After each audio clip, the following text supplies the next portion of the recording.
Hello, it's Bill Rayman. A very common concern is if I've had a bankruptcy or foreclosure in my past, or short sale, does that prevent me from getting a loan?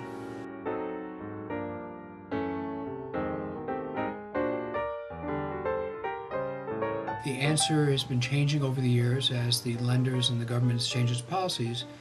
The answer is no. It doesn't prevent you from getting a loan, but it does put up a time frame during which you will be almost unlikely ever to get anybody to give you a loan.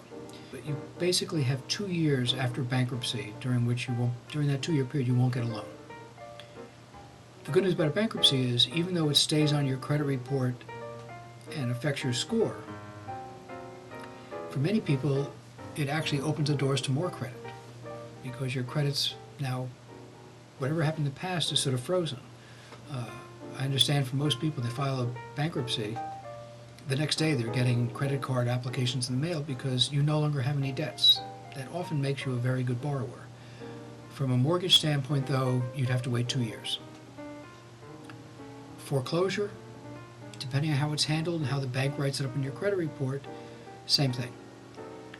It won't necessarily show up on your credit report as a foreclosure. It'll show something like debt settled for less than full amount.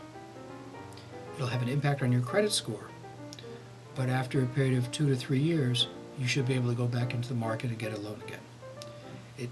These issues depend on the bank because they're private companies and they can make their own rules. The rules are different if you're getting an FHA or VA loan because these are government-sponsored loans and they have their rules. In the FHA, I believe it's 2 years, so they're also a little bit cautious. So is it the end of life as we know it? No. If you're a little bit patient and you work on building your employment and you're building your credit back, you should be able to proceed and continue running your life as you'd like to.